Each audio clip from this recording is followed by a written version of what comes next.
अब मैं आपकी ही परीक्षा लूंगा महादेव। अरे दुष्ट, ये विश्वासघात। दोस्तों सोचिए, जिन भगवान शिव को पूरा संसार महाकाल मानता है, उन्हें भी एक दिन अपने प्राण बचाने के लिए त्रिलोकी में भागना पड़ा। तो चलिए देखते हैं। बहुत समय पहले की बात है।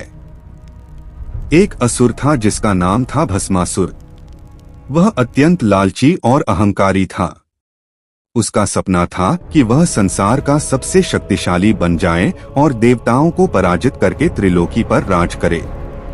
इसी उद्देश्य से वह घने जंगलों में गया और भगवान शिव को प्रसन्न करने के लिए कठोर तपस्या करने लगा।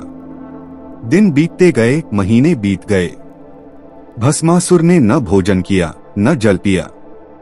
वह केवल तपस्या में लीन रहा और बार बार शिव जी का नाम जपता रहा। उसकी तपस्या इतनी कठोर थी कि जंगल तक कांपने लगा और देवताओं में चिंता फैल गई। अंततः भस्मासुर की तपस्या से प्रसन्न होकर भगवान शिव उसके सामने प्रकट हुए। भगवान शिव ने कहा, वत्स, तुम्हारी तपस्या से मैं प्रसन्न हूँ। मांगो, तुम्हें क्या वर चाहिए?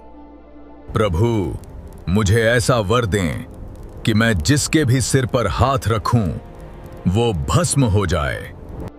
भगवान शिव कुछ क्षण सोच में पड़ गए, लेकिन भोलेनाथ अपने भक्त को निराश नहीं करते। उन्होंने कहा, तथास्तु, जैसा तुम चाहते हो वैसा ही होगा। वरदान मिलते ही भस्मासुर अत्यंत प्रसन्न हो गया। उसने सोचा कि अब वह अजेय बन चुका है। अब कोई देवता, कोई ऋषि, कोई राजा उसे रोक नहीं सकता। लेकिन असुर का स्वभाव ही ऐसा होता है कि शक्ति मिलते ही उसका विवेक समाप्त हो जाता है। भस्मासुर के मन में अचानक एक भयानक विचार आया। उसने सोचा, जब मेरे पास ऐसी शक्ति है कि मैं किसी को भी भस्म कर सकता हूँ, तो मैं स्वयं भगवान शिव को ही भस्म कर दूं। फिर तो सारी शक्तियाँ मेरे अधीन हो जाएंगी और कोई मुझे रोक नहीं पाएगा। भस्मासुर तुरंत भगवान शिव की ओर बढ़ा और बोला, अब मैं आपकी ही परीक्षा लूंगा महादेव। अरे दुष्ट, ये विश्वासघात। शिव उसके इरादे को समझ गए।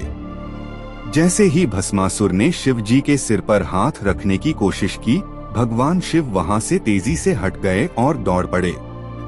अब भस्मासुर शिव जी का पीछा करने लगा।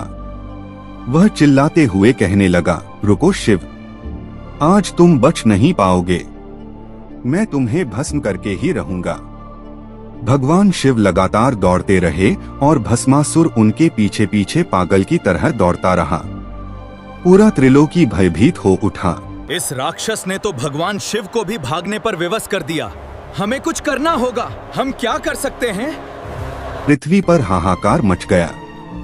अंत में भगवान शिव ने भगवान विष्णु की शरण ली। हे नारायण, भयंकर दैत्य ने त्रिलोकी में उत्पात मचा दिया है। हे महादेव, शांत हो, मैं तुरंत तुम्हारी सहायता करूंगा। विष्णु शांत स्वर में बोले, इस असुर का अंत युद्ध से नहीं, बुद्धि से होगा।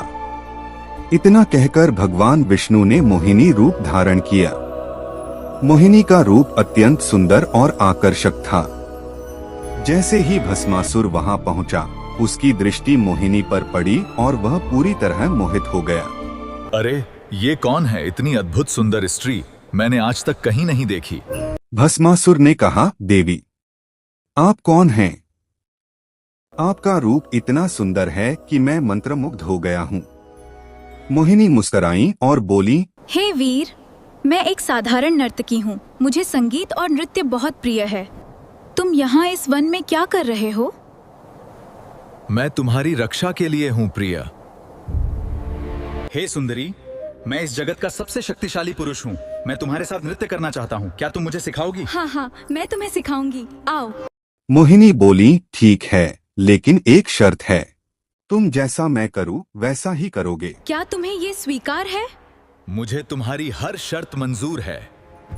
मोहिनी ने नृत्य शुरू किया। वह धीरे धीरे कमर घुमाती, हाथ ऊपर उठाती और तरह तरह की मुद्राएं करती। भस्मासुर भी मोहिनी की तरह नकल करने लगा। इस मुद्रा को देखो, ऐसे हाथ ऊपर। हाँ, क्यों नहीं? धीरे धीरे मोहिनी ने एक विशेष मुद्रा बनाई और अपना हाथ अपने सिर पर रख लिया। भस्मासुर ने भी बिना सोचे समझे उसी मुद्रा में अपना हाथ अपने सिर पर रख दिया। जैसे ही भस्मासुर का हाथ उसके अपने सिर पर गया, उसी क्षण उसका वरदान सक्रिय हो गया। वह जोर से चिल्लाया,